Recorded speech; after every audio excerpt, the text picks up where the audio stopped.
2021. Because Sir is attending the award ceremony, Principal Sir will be unable to join us for the webinar, but he has sent his best wishes to the epitome and to the organizing committee.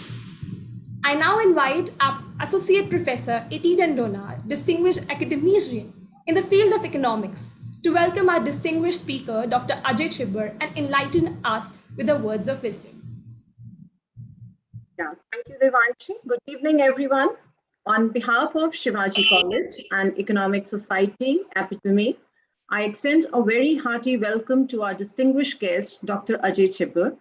I also welcome all the participants, faculty, and students to this webinar. I convey my gratitude to Dr. Ajay for accepting the invitation and gracing the event today. It's truly an honor to have you as our guest, and it is a privilege to learn from renowned academician. Thanks for your presence, sir. I'm sure each one of us would benefit and learn from your lecture on the role of the state in human and economic development. Now, we all are keen to listen to Dr. Ajay, have a lovely session. Now, I request Devanshi to formally introduce Dr. Ajay to the participants. Thank you so much, ma'am. We are honored by the presence of distinguished speaker, Dr. Ajay Sethi today. Before I request Sir to throw more light on the role of the state in economic and human development, it is my greatest pleasure to take you on a short journey through his iconic career. Dr. Ajay Sethi is a distinguished visiting scholar, Institute for International Economic Policy, Elliott School of International Affairs, George Washington University, and non-resident senior fellow at the Atlantic Council. He was earlier the first Director General, Independent Evaluation Office, Government of India, and Distinguished Visiting Professor at National Institute of Public Finance and Policy. He was also Chief Economic Advisor of Federation of Indian Chambers of Commerce and Industry. He held senior positions at UN as Assistant Secretary General and Assistant Administrator UNDP. At the World Bank, he served as Country Director in Turkey and Vietnam. He was also director of the 1997 World Development Report on the role of the state and advisor to the chief economist. He has a PhD from Stanford University and a master's degree from Delhi School of Economics. He also has attended advanced management programs at Harvard Business School, Harvard University, and INSEAD, France. He taught at George Washington University and at the University of Delhi. He has published widely, including several books in development economics, and is a contributor to several newspapers. It is indeed a pleasure to have you here, sir. May I now request you to share your exposition on the topic, Role of the State in Economic and Human Development.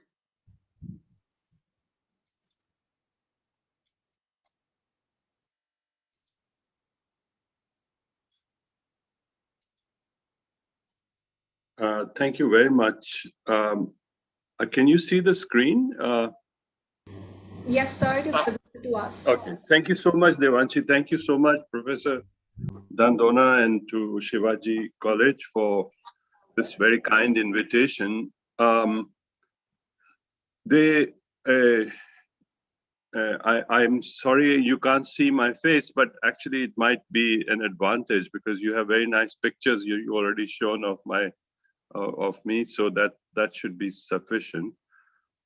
Now, today I'll talk about the role of the state, subject I've been thinking about actually for quite some years at the World Bank as well. And I think, as you already pointed out in your introduction, the pandemic not only showed us the weaknesses in our economic model, in our social safety nets, but it also exposed in a way the weaknesses of the state itself, because we had the first year was quite confusing in many ways, and there was a lot of lack of full coordination between different parts of the government and between different levels of the government. So I think what the pandemic has exposed also is that India needs to not only focus on the economic model that it has, but it also has to rethink what the role of the state should be in the economic and human development system going forward. Now, just to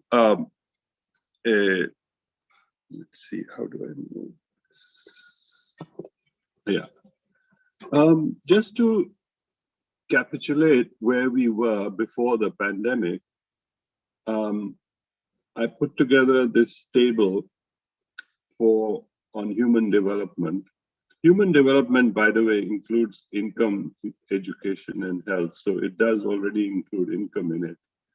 Put together this table on human development to look at what the progress India had made before the pandemic, where we were, and how we compared with some of our neighboring countries. So here, particularly, what I tried to focus on is a number of Asian countries that are both our neighbors, but also in some way our competitors. And I think it's good to benchmark not only our progress over time, but also to see where we are relative to. So this table tries to do both. It looks at India's progress on human development using the Human Development Index, which was developed by Professor Amartya Sen together with at UNDP, which, as I said, includes income, GNI, and it also includes education and health. So here you see the picture, and you see that India has done reasonably well. I mean, between 1990 and 2018, we had quite a lot of progress on the Human Development Index in India. It started to slow down after the global financial crisis, but as it did for many other countries as well. And what was particularly a feature for India was that we saw in the 2 years before the pandemic, a very sharp slowdown in growth in India. And also the fact that when the pandemic hit, we saw how such a huge migration of people took place, which showed to us how vulnerable our entire economic system was, that people did not even have the safety net to last a few days without getting their daily wages. And one way that shows up in statistics is this next slide that I'm going to show you, where in the Human Development Report of the UNDP, they have statistics on something called vulnerable employment. This is the share of people that are employed in the country, but that employment does not offer them any social safety nets. Whatever social safety nets there are, they're outside their work. They are, like in the case of India, you have the PDS, the fair price shops, you have Mahatma Gandhi Rural Employment Guarantee Scheme, but those are safety nets for people that are outside their regular work. There's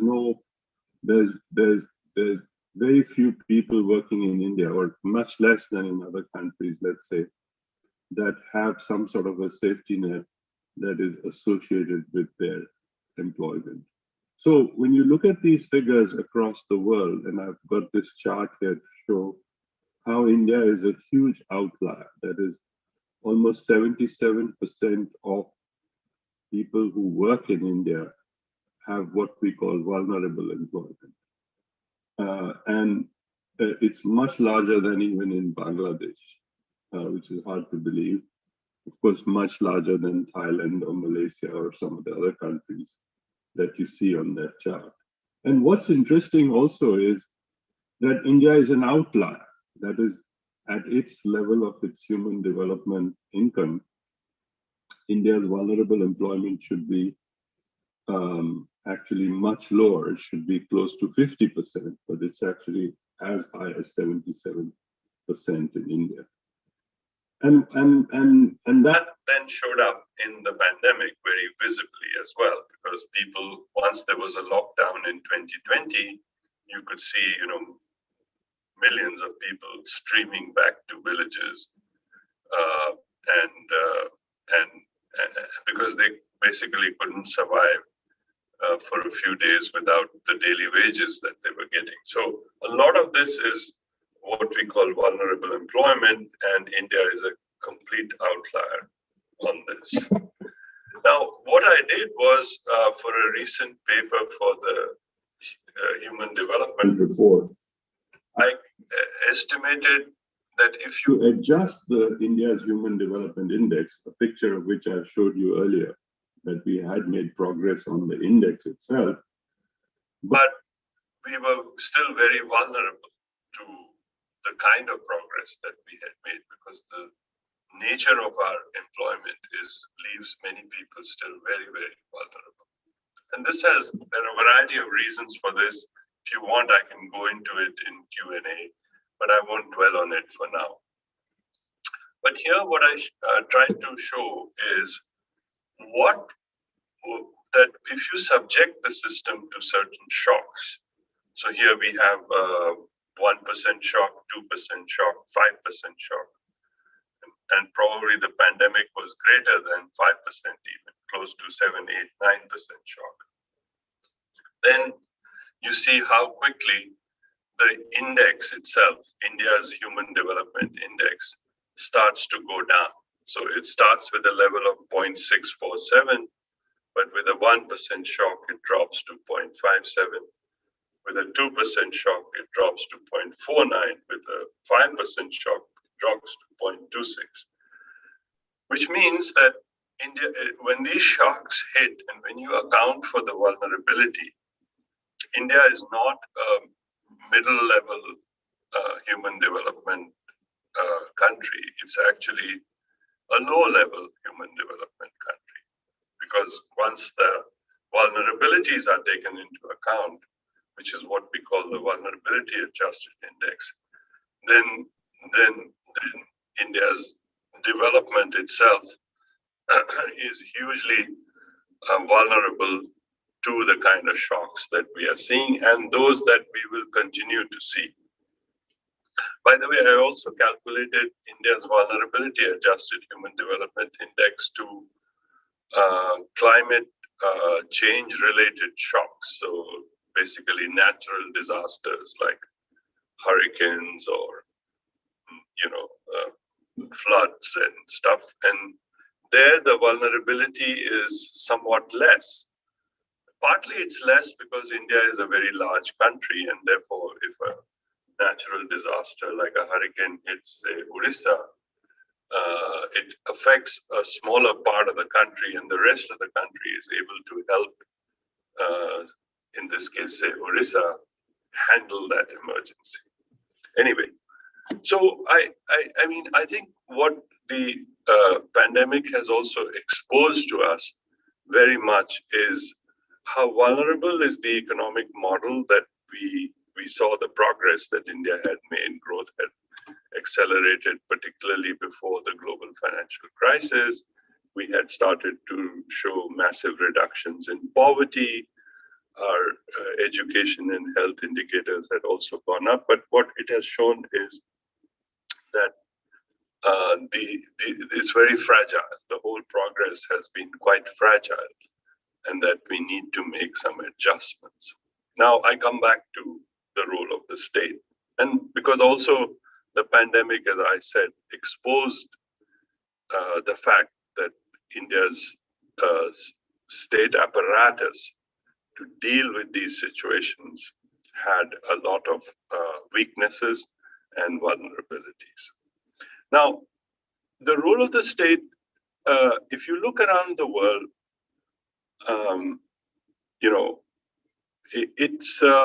it's very varied. If you just take the developed world, for example, the state intervenes a lot in certain countries and much less in others. For example, in the Nordic countries like Sweden, Denmark, Norway, etc., the role of the state is much bigger. They provide a lot more state activity to support people than, say, in the United States of America, where the role of the state is much less. And Europe is somewhere in between those two, which is, Europeans don't provide, the state doesn't provide as much in terms of social and economic interventions as do the Northern European countries in the Nordic countries, but much more than in the United States. So roughly the share of GDP of European countries would be about 50% of GDP. The share of GDP in the Nordic countries would be closer to 60 to 70%. And in the United States, it would be somewhere in the range of 30 to 40%.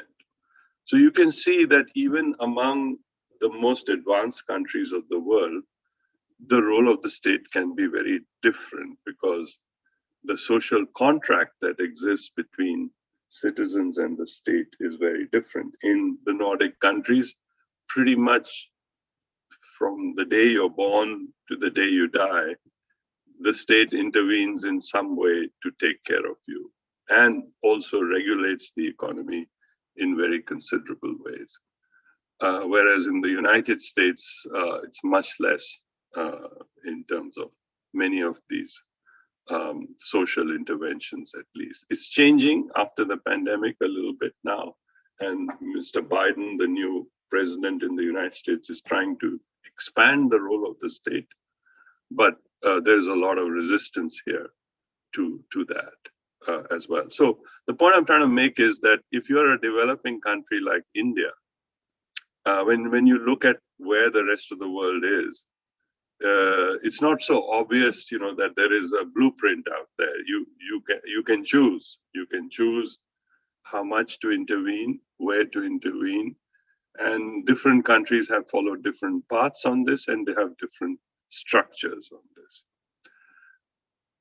But what is very clear is that in India, we already, even though the size of our state is not as large as in those countries, the Indian government still intervenes a lot. I call it the India's interventionist state. So if you go back to your sort of basic economic principles that probably you've been taught in some of your classes, you can think of, the state having three levels of functions. Let's say minimal functions, the basic functions of the state, some sort of intermediate functions, and very activist functions. And we can classify these into sort of three categories. So when you think of minimal functions, what's the basic things that the government must provide us? I've listed some of them here. It's of course defense, law and order, property rights, but it would also include things like public health. And basic education. You can debate whether basic education should be a minimal functions or an intermediate function. I have it here as an intermediate function, but I could certainly also make the case for it to be part of the base minimal functions of the state. Anyway, we can discuss this in Q&A if you want. And then if you think of intermediate functions of the state, then you can see a whole lot of regulation, addressing externalities, so some sort of environmental protection, consumer protection, insurance, things like that. Then and also provision of electricity, water, etc. And those could be done by the public or the private sector. But certainly the state has to provide certain regulatory functions in doing that. And then you can think of a third level, which is a more activist state, where the government owns banks, owns companies, like we have PSUs in India, we have a lot of them, but we have at least 240 central PSUs. Air India is a PSU, for example. And then at the state level, there are probably more than 1,000, about 1,200 state level PSUs as well. Like the Haryana Roadways Corporation would be one such PSU. And like that, every state would have a bus company and whatever. I mean, they have a lot of companies that the government. So in India, our government not just does the minimal functions, not even the intermediate functions. It's a very activist state. It owns banks, it owns businesses. And while Mr. Modi has said the business of government is not business, he has found it very hard to actually sell off any of these companies. So far, we have not succeeded, although the intent of the government is to get out of these activist functions and focus back on to the minimalist functions. I say this because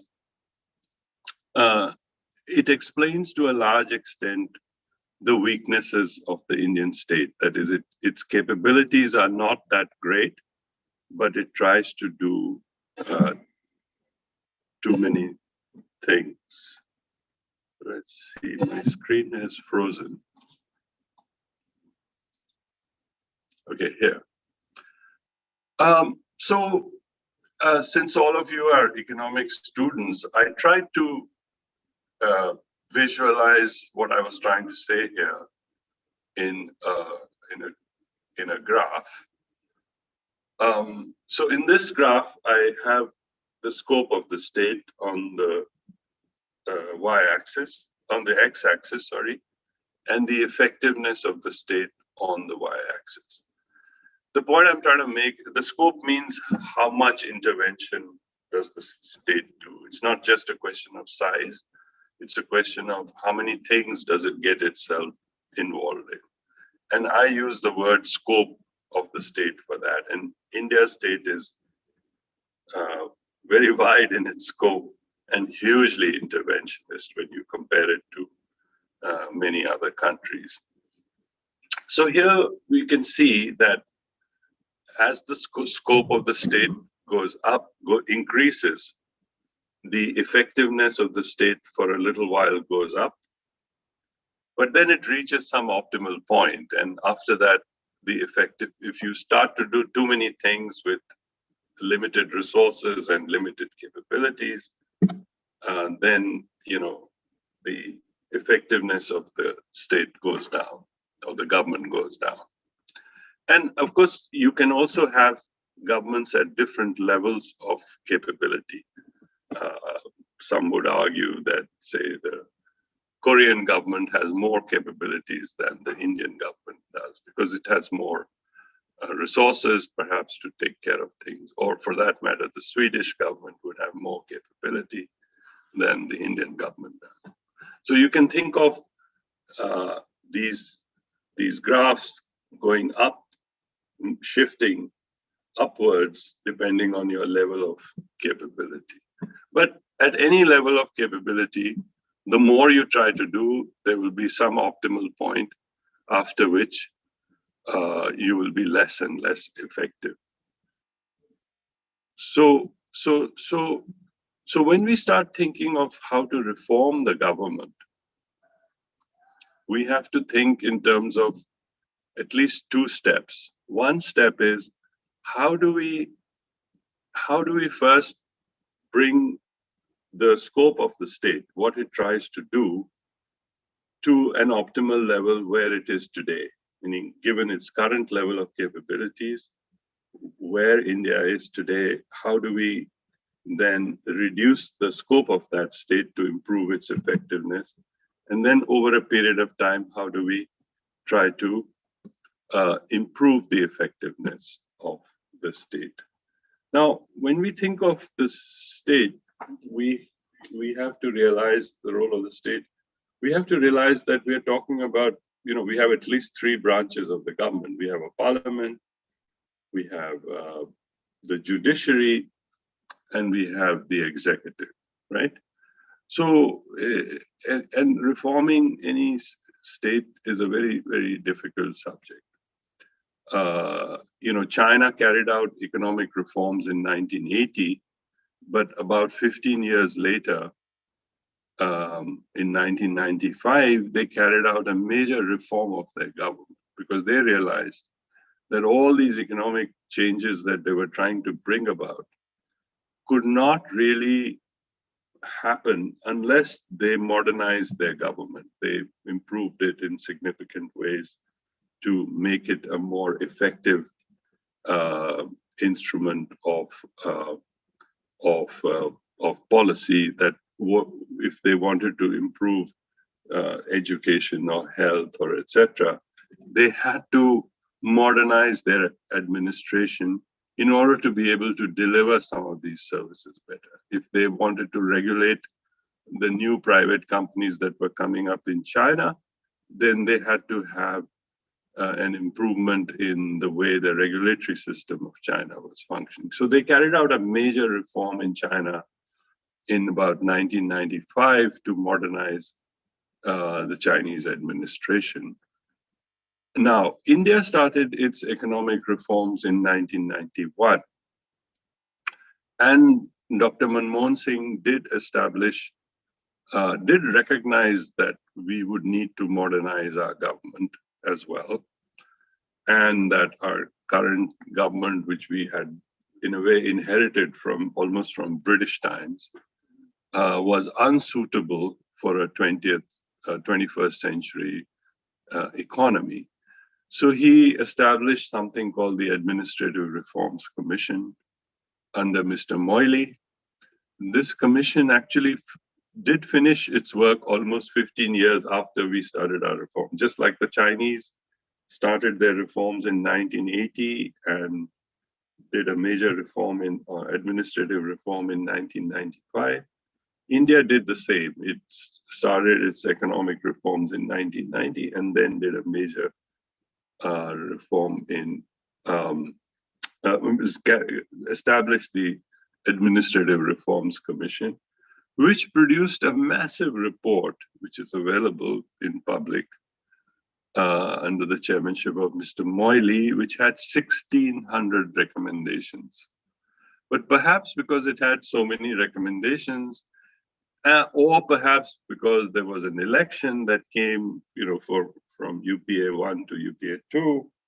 There was an election in 2008-9. There was also the global financial crisis. For a variety of reasons, the report just sat there and nothing was done. And then after the elections, too much effort was then, I think, gone into helping India out of the global financial crisis. So that report still sits there and very little has been done about it. Now, so the question is, it's such a big job to actually reform administration. So where do you start? So one way to think about it is that this picture that is based on a survey done by, I think this is done by Lokniti, asking people, what is their trust in various different institutions of the government. And as you can see here, the army gets very high score. Surprisingly, the courts, the Supreme Court and the High Courts also get very high scores. The district collector, which is, at the sort of what I call the third tier of government. So if you think of the center as the first tier, the state as the second tier, and the districts and the panchayats, etc., they're the third tier. And you can see here Gram Panchayat also in this picture. They get, say, middling level. And the worst are the police, the government officials, and the political parties. They get the lowest score on this. So as I said, I am surprised by the level of trust in the court system, because I do feel a judicial reform is badly needed in India. But anyway, this is what the picture that came out of that Lokniti survey. So certainly at the administrative level, you do need reforms. You certainly do need reform at the political parties, but that's, quite frankly, very hard to do. And especially now with these electoral bonds, which I will come to a little bit later when we talk about corruption, it's probably going to be very hard to address reform in the party system itself. So I think the focus has to be much more on, administration and things like that. Now,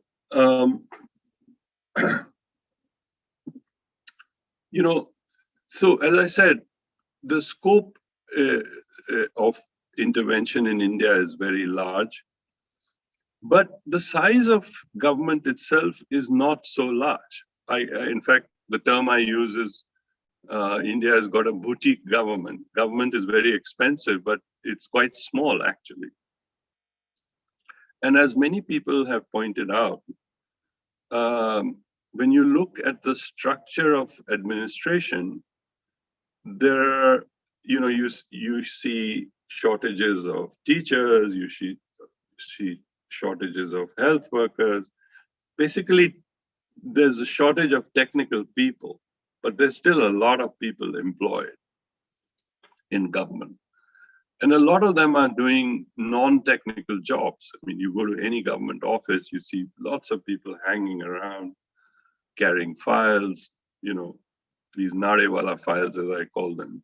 They attach a little string to the gatta, and that's the file, right?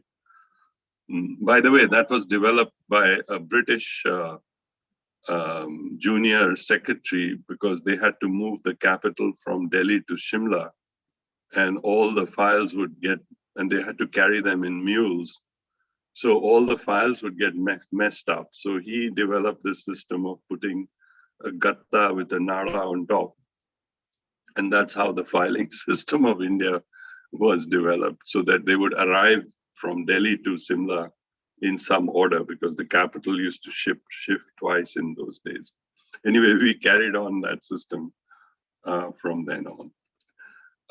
But just coming back to the issue of size, as you can see here, I've compared it to a whole lot of countries using OECD data. India's government is not that large. And these are some of the numbers I was talking about earlier, where some governments are 60%, some are 40%, etc.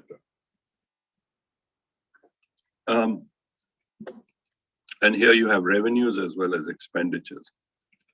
So, but India does employ very many less people for the size of its country than do others. So we have a shortage of embassies, we have a shortage of doctors, we have a shortage of teachers, we have a shortage of, all the technical stuff we have a shortage of. So we have a lot of money being spent on non-technical stuff and very little being spent on technical. So that's clearly one area of reform that we need. The other is, I don't know if you have been taught this in any of your classes, but there's a term called wage compression, which is what is the ratio of the highest paid to the lowest paid. And in India, within government now I'm talking about, and this is data that you would get from, say, the Pay Commission of India. For a long time in India, that compression ratio was quite high, meaning that you paid people at the higher end of government, much higher levels than you paid people at the lower end of the sort of support staff.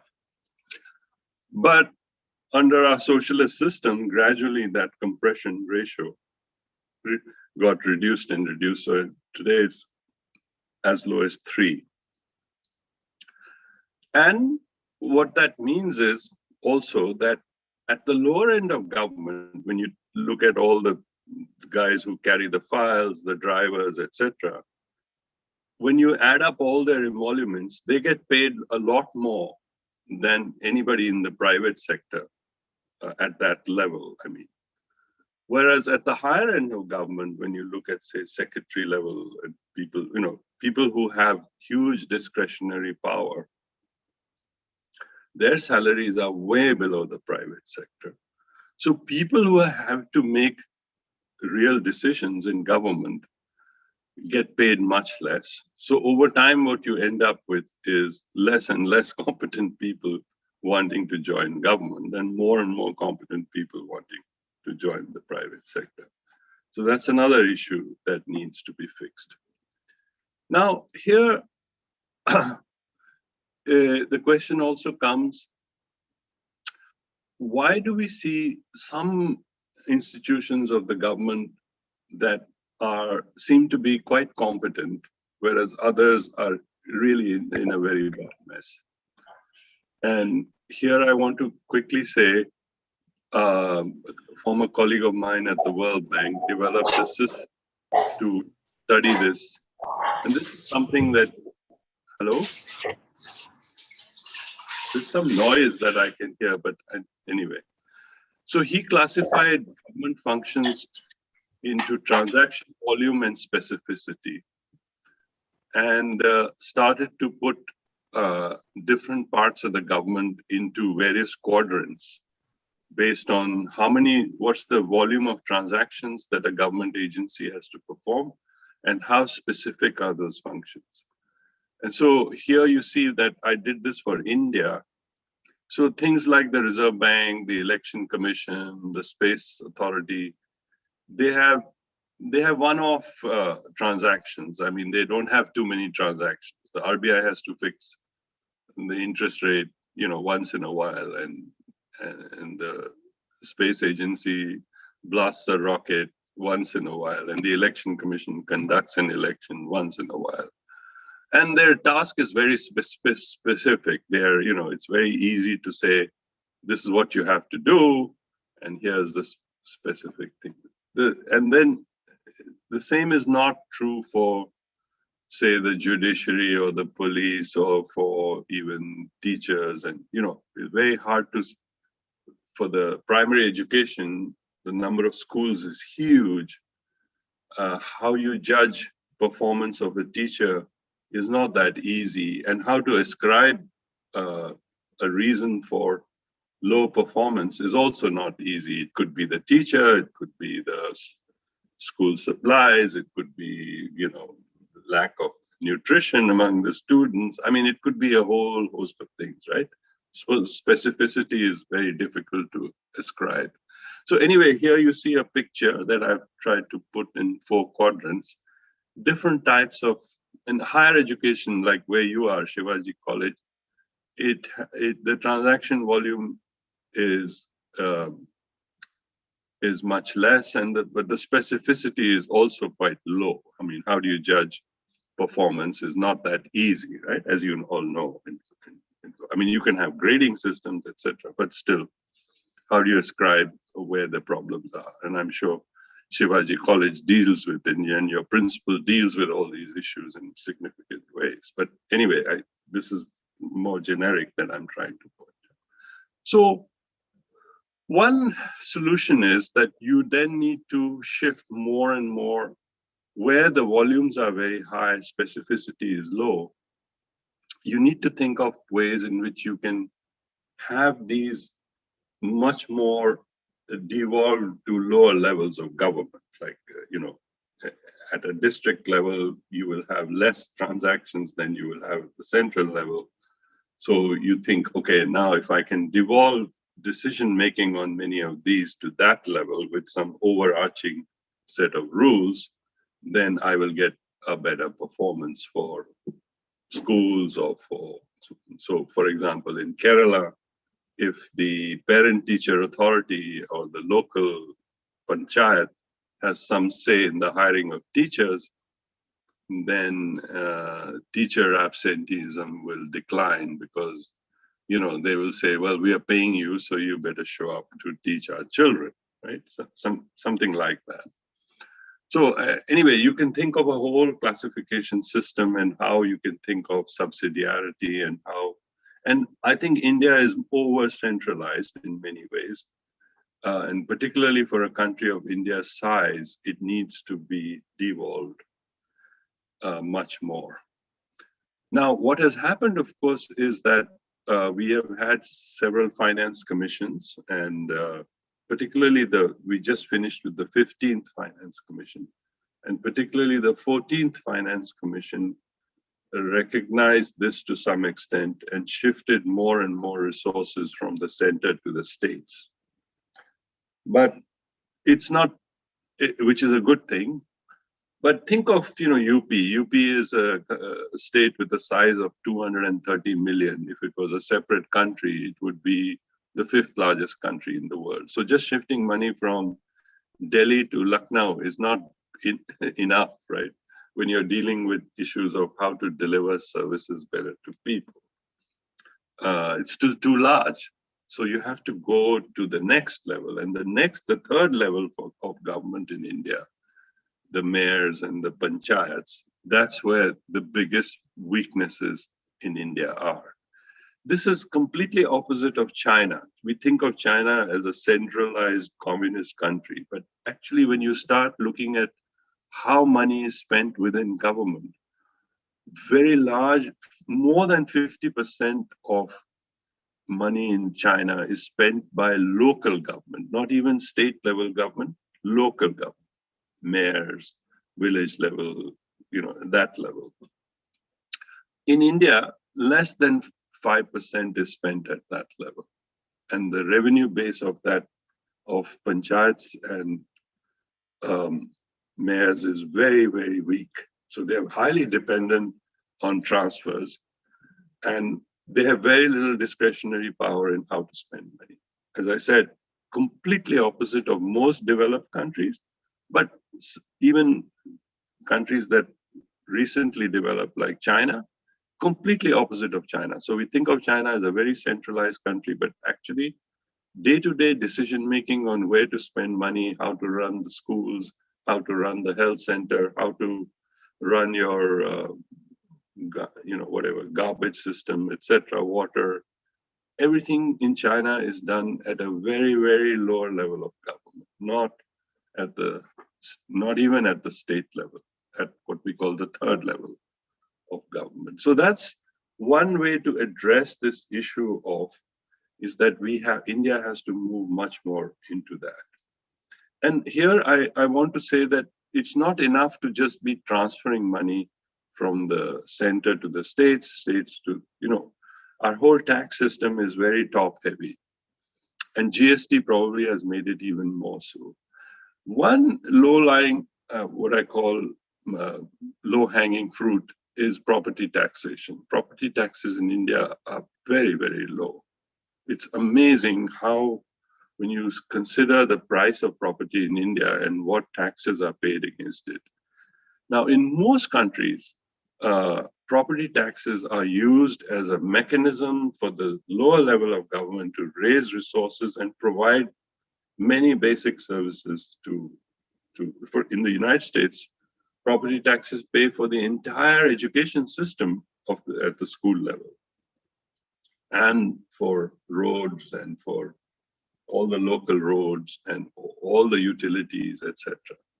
So here's a big area where India can do a big reform, which is to allow states, local, lower level people to have much greater ability to collect taxes. It can be property taxes, it can be other user fees also. So you can charge user fees for a variety of things that you can then provide services for. And you have more accountability. So that's one direction that I would push for. I know I'm running out of time, but I'll just take maybe, I could talk on this subject for a long time, but I thought I'd talk about corruption because that affects everybody. and how to think about it. I think more of corruption as a symptom of a problem, but rather than the problem itself. But we certainly have quite a lot of that problem in India. Now, there is a perception that corruption has improved to some extent in India. I looked at the rankings over the last few years. Yeah, perhaps there's a small improvement. But quite frankly, yes, the big scams that we had heard of during the UPA government's last days, we don't hear of them. But, electoral bonds, to me, is a huge form of, I wouldn't say corruption, but it is a system that has made legitimate what used to be illegitimate, right? Basically, now you don't need to reveal who you're giving money to. So political corruption, in that sense, has been legitimized to some extent. But if you look at, the most recent picture from Transparency International, in Asia, India is still the worst. 61%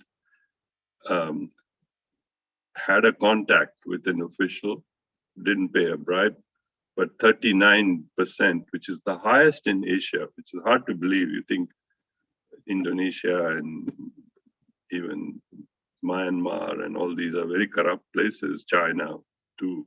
But India is still number one in paying a bribe. So we still have this huge issue that we have to deal with. So I was going to talk a little bit about climate change, but I'll come back to that later. So what I'm trying to say is we need to refocus the government to much more of the basic functions of the government. That, its job is not to be, producing toothpaste and soap and so my recommendation, and I did a lot of study on this at NIPFP. I studied the 250 state-owned enterprises in excruciating detail, and there's a big study available. It's available to the government also, and I'm sure they're using it. We have to get out of that business. The banking sector, PSBs now are 70% of the banking sector, and Mrs. Gandhi nationalized banking in 1969. That's another huge issue, which, we need to start getting the government out of that. And they are moving in that direction. Two state banks are to be privatized. Air India is to be privatized, but it's a very slow process. We have to get the government much more focused on its basic functions. Now, defense, I think, is a basic function.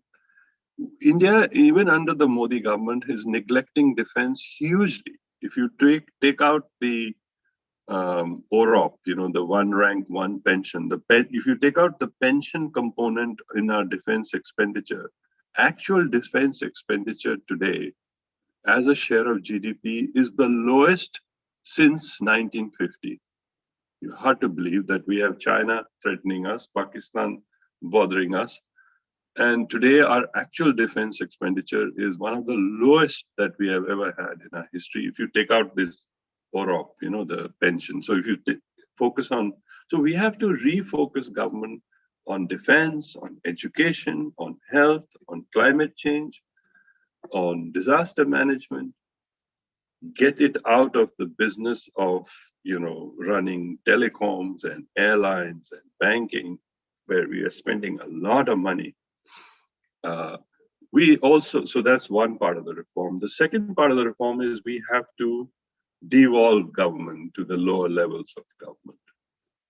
Of course, in my book, there should be 50 states, not 29. UP could be cut up into at least 5 or 6 states, Bihar into 4 or 5 states. So, we should have much smaller states. And every time you create a smaller state, it ends up having a better performance. When Punjab was split into Haryana, Himachal, and Punjab, Haryana and Himachal took off. When Uttarakhand was taken out of UP, Uttarakhand did well. When, you can go on like this. Smaller states with roughly 30 million people is about optimal. But so we have to get money there. But more important, we have to get money to the third tier government and have them focus on delivery of many of these types of services, just like China is doing. So cooperative federalism is very, very important. And I think that's where India needs to go. If it has to provide better education, better health, even better roads, better infrastructure to its people. So let me stop here and take questions. I know I've thrown a lot of things at you, and there's a paper behind all this, and it's all coming out in a book that will be published by HarperCollins next month.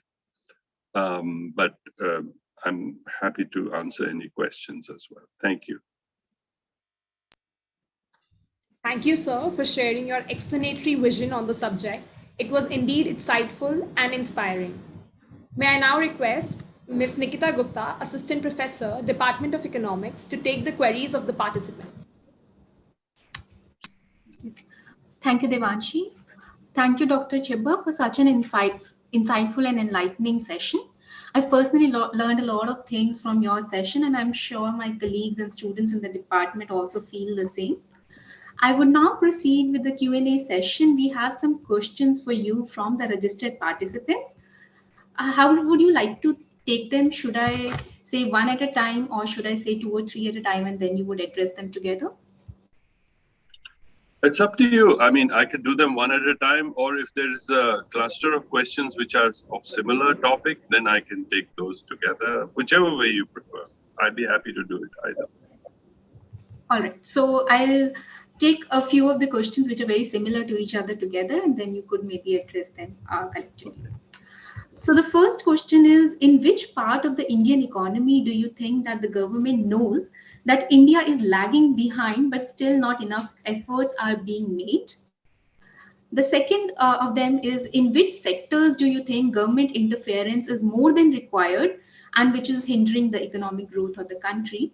A related question to this in the chat box is from Mansi, who asks, to achieve the goal of economic development, should the state be given more power to the private sector? Yeah, so thank you. Those are very useful questions to elaborate on some of the points I was trying to make. So what is very clear is where India has missed out is in a big way, of course, is on health and education, where we have made progress, but we are way behind what many of the fast-growing East Asian economies were able to achieve. And now we have expanded primary education, but the quality, as all the ASER surveys show, is very, very weak. People, people cannot read or write several grades below where they are. So that's a huge issue. And of course, we have been underspending in health and education. Health, particularly now with the pandemic, has really exposed us. Public spending on health is only about 1.3% of GDP, whereas it should be closer to 3 to 4% of GDP. But the quality also is important, and at which level of government that money is spent is very important also, because just having the central government have these big schemes where the money doesn't get to the local level doesn't really help either.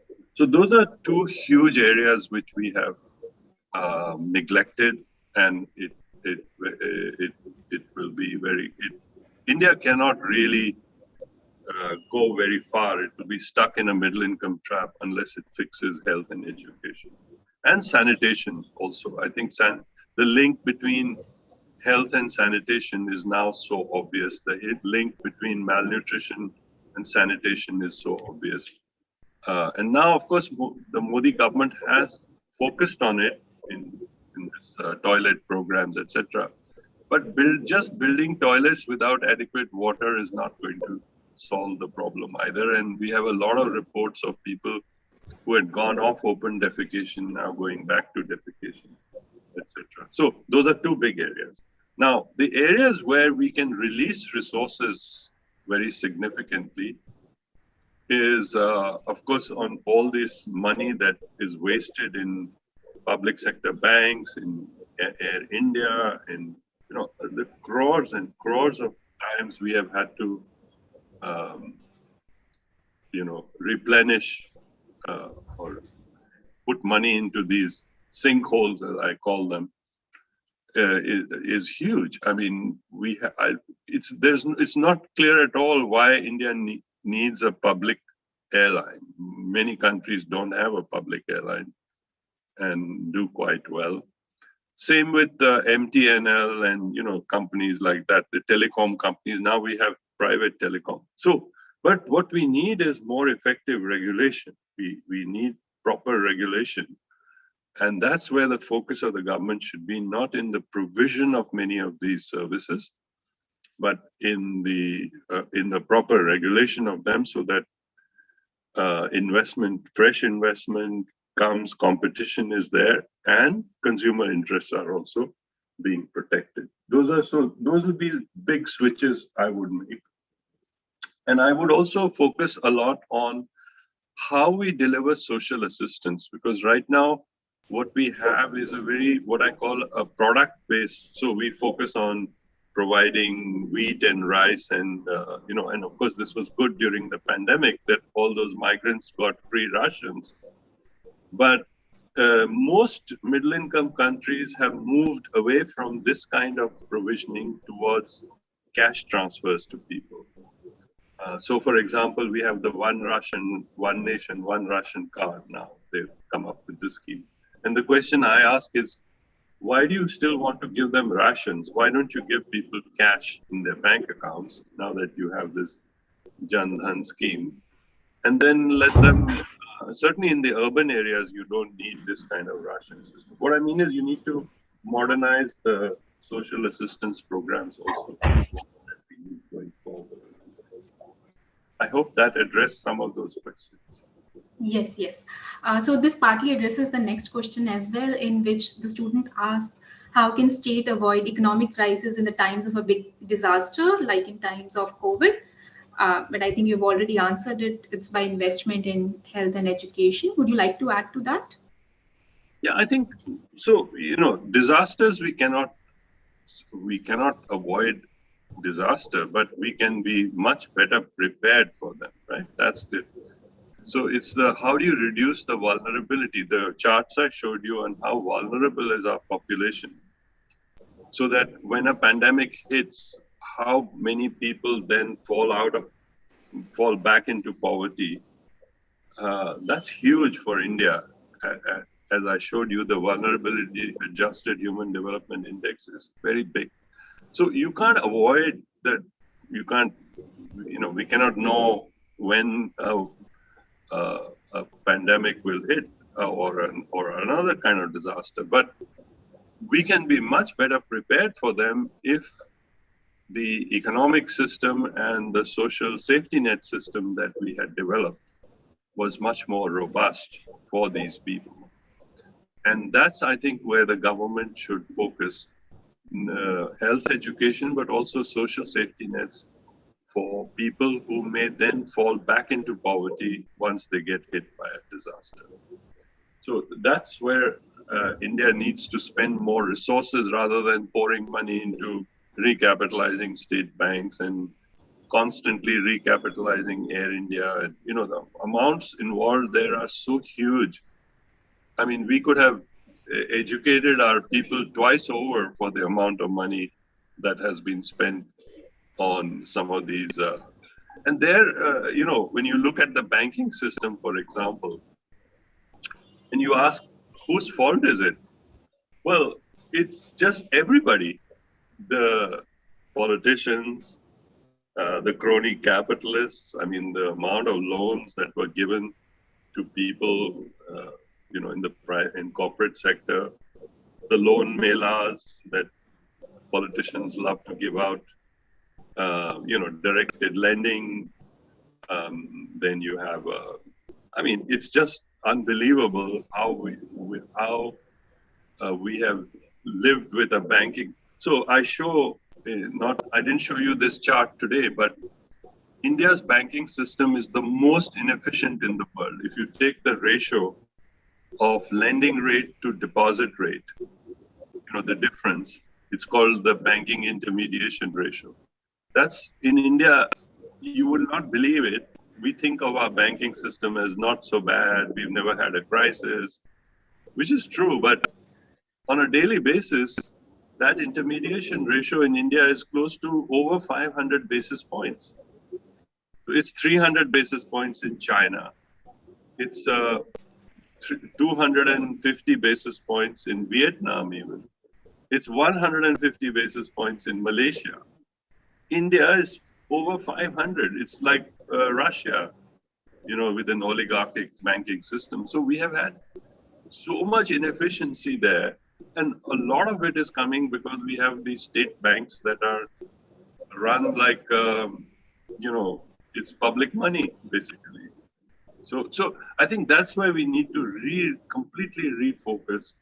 And they are starting to make efforts at that now, but it's going to take a long while. Thank you. So another question is, apart from quality education and health services, so is internet access also a bare necessity as it is now covered within the last economic survey? So that should that also be considered as a fundamental right? Yes. So the president of Costa Rica, Oscar Arias, who won a Nobel Prize, said it's not enough to have income, health, education. IT access should be included as a fundamental right. Now, the interesting thing is, and I have charts on this which I didn't show you, but so India is considered an IT powerhouse in the world, right? I mean, we think of all these companies like Infosys and Tata Systems and whatever, who are considered such great success stories. India is a great IT success story. But when you look at IT access, we are way below most of our neighbors. We are at the same level as Pakistan in terms of IT access. And now, of course, we have this telecom revolution where everybody has a mobile, which is a good thing, right? And data is very cheap now in India, right? But when you compare data speed, we are again one of the lowest in the world. Same level as Pakistan, and way below Vietnam, way below Malaysia, way below Indonesia in data speed. So we have a lot of catching up to do on IT access as well. And especially now, of course, with the pandemic, as it has shown, the fact that there is this digital divide, even within India, has meant that the inequalities, India, by the way, is now one of the most unequal countries in the world on any set of indicators, but it's getting this inequality is being further exacerbated because of the digital divide as well. Thank you. Okay. So Rashi asks, how can the state ensure the working of banking and related sector to achieve economic development? So banking, as I started to speak earlier, we have I have close friends who have been in senior positions in the Reserve Bank of India who tell me, Ajay, unlike many other countries where you have worked, we have never had a banking crisis. So we have managed our banking system well. But in this book that I'm just about to come out with, I have shown that India is the most inefficient banking system in the world, if you calculate it in terms of, what is the cost of intermediation, and also the most unequal, financially least inclusive system in the world. The Under Modi's government, these Jan Dhan accounts were established. So in terms of the number of accounts, India went up. But when you start looking carefully at usage, how many people ever apply for a loan, how many people actually even use their accounts, how many people have added to their accounts in terms of deposits, what's their savings behavior. We are the lowest, one of the lowest, compared even to many African countries. We are very low. So we have the most inefficient and the least inclusive financial system in the world. And it started to show up in our credit GDP ratio. If you look at our credit GDP ratio, it went up, before the global financial crisis. Went up from, before that, it used to be around 30% of GDP. It shot up to about 50% of GDP. But then it stagnated there.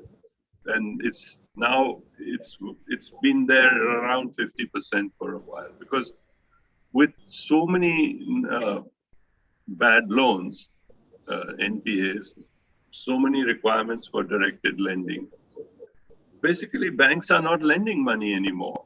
They have become very risk averse. And when you compare to East Asian countries, their credit to GDP ratios are over 100% of GDP. So we are stuck at 50. And most of our other competitors are going up above 100% GDP. So we have a huge banking system, which is large. It's becoming more and more private, but it's not even performing the functions of intermediation, of credit. So unless we fix that financial system, India cannot really recover well after the crisis. Thank you. So take up a last question by Sparsh, since we have a shortage of time. So he asked, on some level or another, we are all governed by the same state, whether we like it or not. We are paying taxes, using public services, or complying with regulation in our businesses and purchases. So how do we come to a consensus on what role the government should play in the economy? We have to go about it empirically. I don't think that was my main point, that philosophically, if you go to the developed world, you have very different roles, right? I talked about the Nordic model, the basic European model, the American model. So they are all successful countries, but the relationship between the state and what people expect and government is very different, right? So that's one decision one has to make. Do you want a nanny state like this, like the Nordics have, where the government provides you pretty much from cradle to grave everything? Do you want an American model where much more, they prefer more individual freedom? The American maxim is, less government is always better. And the more I can get away by paying less taxes, people here consider people who avoid taxes almost like a hero, right? But of course, it's gone too far now. And then you have an intermediate model like the European model, which is market-driven economy, but with adequate social protection. So I think the Indian psyche is probably headed more towards that European type of model. But at this point, India is trying to, with much less resources, trying to be more or less like a Nordic model, is trying to do too many things, doing them all badly. So I think we need to step back and ask ourselves sort of what is that basic set of things that we need to do And in other areas, we have to allow the private sector, but we have to have proper regulation of that private sector, right? So I think we have to go about it empirically, but more or less, I would say India would head towards, a middle path. It won't be too much government, it won't be too little government, but a middle path. But at the moment, what we have is a very inefficient set of interventions by government because it's trying to do too many things and trying to do them all by government rather than by others, where you can get others to do it, private sector, civil society. Look at Bangladesh. Bangladesh actually, the government is not that strong, but they have allowed civil society to run a large part of their education and health system so that people get the services, right? So we have to start also experimenting and allowing states to experiment. I don't think India is too big to have one size fit all models all over the country. We have to say, okay, we will shift these resources to the states and to the third tier of government and let them experiment at that level also. So I think that's the kind of direction we will head towards. It won't be a quick jump, but it will be, a process that. So my thinking is, and this is what I tried to write in this book. I said, over the next 25 years, we are now at our 75th year of independence. We will be, in 25 years, we will achieve 100th year of independence. How do we get to becoming a prosperous country and gradually shift the structure of our government in a direction that will make the government more effective, services will be better delivered, and at different levels of government, how we can deliver those services better to people. So it will be a gradual process over the next 20, 25 years, but that's how we need to go, I personally think. Thank you. Right. So, sir, would you allow me to ask two more questions? This has been an Yes. engaging session and a lot of questions are coming in.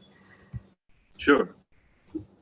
Okay, so one is from Ayush. He asked that, so recently there were news of Indian stock exchange market cap becoming the sixth biggest in the world. So does it signify that now in the coming years, dependence on the NBFCs would increase and would lead to better financial inclusivity? Yeah, so those are two separate questions on the stock market and on NBFCs. So stock market. So one has to be a little careful. There is a disconnect between the stock market and what's really happening in the economy. Of course, the stock market, in financial economics, it's considered the signaling device for where people think the economy is headed. So that's the logic of, financial theory, that if the stock market is doing well, it's a signal that the economy is headed in a positive direction in the future, and people are betting that business profits will be rising, etc. That's the logic. But you can also, but given the size of the financial flows these days, and the fact that many of the developed countries are carrying out such enormous monetary expansion that they have carried out to deal with the pandemic, and that money is looking for yield, we could end up with a bubble as well, right? We could end up with too much money coming into the Indian market, and then a lot of froth in the stock market. It doesn't reflect any fundamentals, and once there's a taper, then this money starts to leave, and suddenly you find the stock market collapse. So I'm reading the market analysis on this. So it's a mixed bag out there. So, but I don't think just looking at the stock market itself at this point, given all the peculiarities of the global stock market as well, would be don't overread into that, is what I'm saying. On the NBFCs, I do feel that NBFCs are an important player, and as I said, when the banks started not slow down their lending, between, when the RBI tightened up on banks and then the IBC came through, then NBFCs exploded because banks were also willing to provide money to NBFCs. So NBFCs, in a way, became the intermediary between the banking system and the retail, especially when a lot of money went into housing and retail. But then came the ILFS crisis, and that ground to a halt very quickly. But I do believe that NBFCs are a good future mechanism to reach retail investor in a variety of, and also for the kind of gradually, for directed lending. Right now, 40% of all commercial banks are required to do directed lending, which I think is a huge mistake. In fact, NBFCs should be the better instrument to push money into housing or into agriculture, because they have a much better feel for what's happening on the ground rather than, and their requirements also for collateral and etc. are not as rigid as for banks. So I think that's the way to go. But I do think asset quality, AQR, as they call it, an asset quality review of the NBFC sector should be undertaken by the RBI.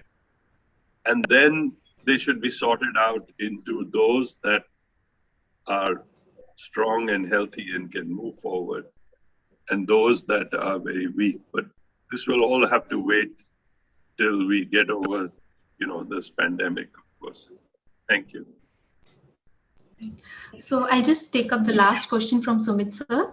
So he asks, how far do you think are we prepared to achieve sustainable development goals in the coming years, given the slow growth due to pandemic? Do you think decentralization of state autonomy would help to achieve these goals? Yeah, I think so.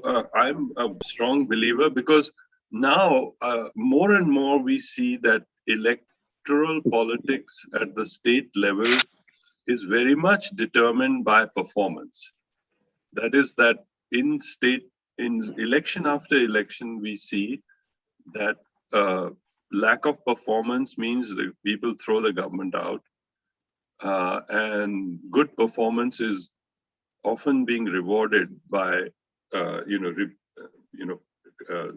a lift. Yeah, we're just going to the room. Bit tired. So he can probably come to the room. ठीक है, वो room में आ जाएंगे नहीं तो. Sorry, should I stop? And I was just saying that electoral performance is very much now rewarded. I mean, performance, economic and social performance development performance is being rewarded electorally. So I do believe that this kind of, we need, I earlier mentioned cooperative federalism, that is cooperation between the center and the states. But I also think some kind of competitive federalism between the states is also a good thing to have, because that encourages states who want to draw in investment for job creation and for growth. They need to then look at each other's laws and then, make sure that they can compete with each other. Particularly when you come to these second generation reforms, like in labor, land, etc., there you find that much of that should really be in the hands of the states, with some overarching framework from the center, so that we can have a kind of competitive federalism that then generates greater reforms going forward. Even farm laws, I think, because the central government has intervened too much, we have seen the reaction now from the farmers.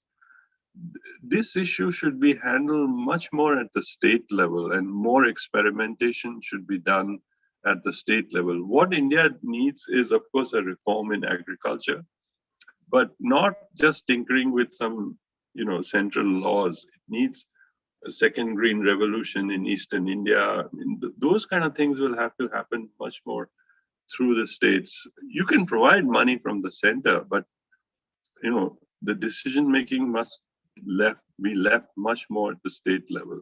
What had happened after reforms was that the Planning Commission took on this sort of overarching role that it will now provide these centrally schemes on education, health, and this and that and the other. Plethora of schemes were developed to tell the states what to do, and that got a reaction from the states, and which ended up in the abolishment of the Planning Commission and the establishment of Niti Aayog. Niti Aayog has become too weak, I think, and has not really lived up to what its expectations were. But I think this idea that you can do all this through some central planning approach or one size fit all approach is wrong.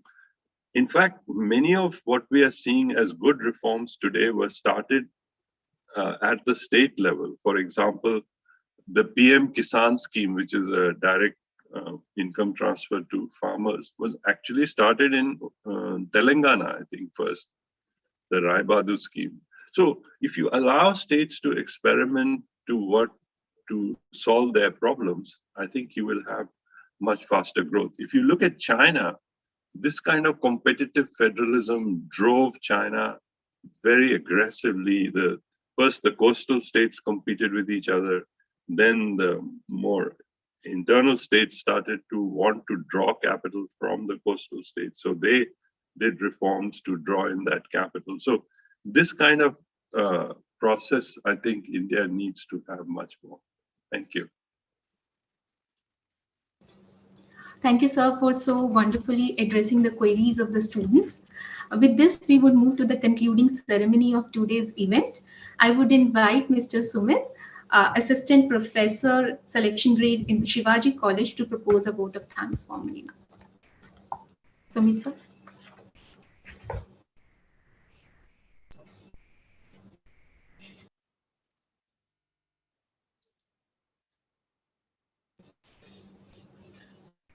Sir, you are muted. No, I'm not. Oh. Before that, may I say one thing? Yes, sir, sure. I just want to inform your audience that at George Washington University, since last year, I have been running a series called Envisioning India. All right. So it has one lecture every month, and some of the top speakers on Indian economics have spoken at this series. All right. I will send a link to you. You can watch last year's. There were 10 series. We had 10 very good seminars, and this year we are starting again in September. And what I will also do is send you a link so that if you want, any of your students can. It's all done virtually, so you can always get on in that talk. It's usually done at around this time, 9 o'clock here and 6:30 in India.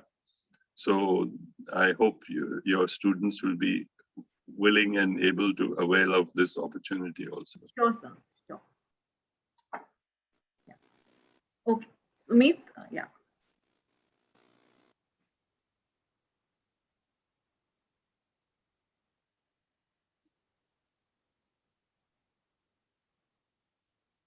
We can't hear him.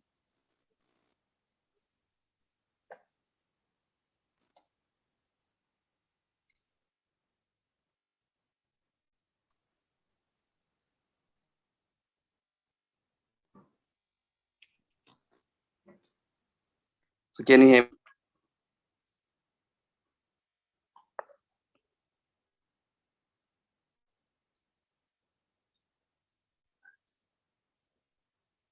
So can you hear me now? Am I audible to the audience? Yes, you are audible, Sumit. All right. Again, I think.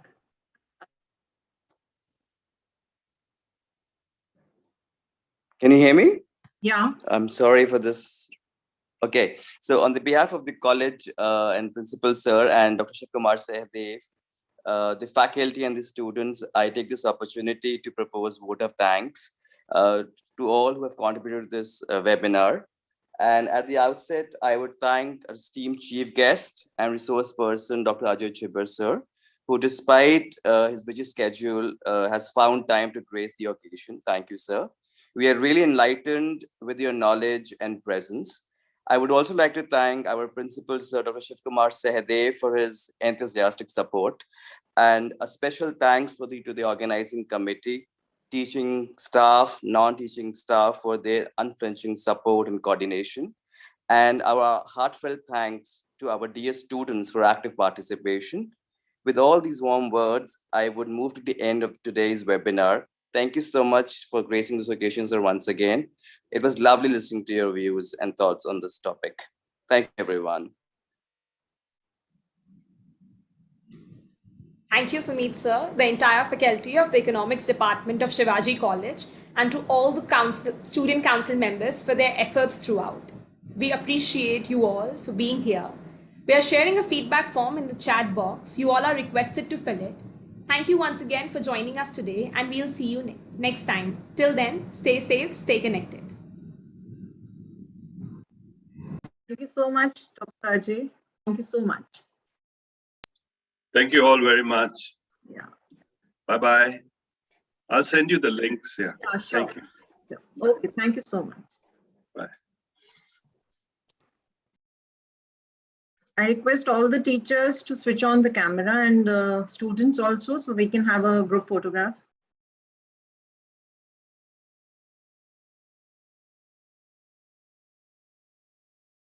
Sparsh. All right.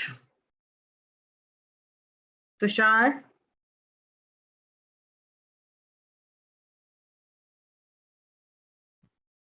Ma'am, I'll just take the photo 1 second. Yeah, please. Yeah, Mansi, Tanisha, Nicole, part open. Irfan and Shivani. Even the audience can. Shivani is there. Irfan. Yes, ma'am. On hai camera with you. Okay. All right. Okay. Thank you so much, everyone. Thank you. Thank you, It ma'am. was a great show. Thank you. Thank you.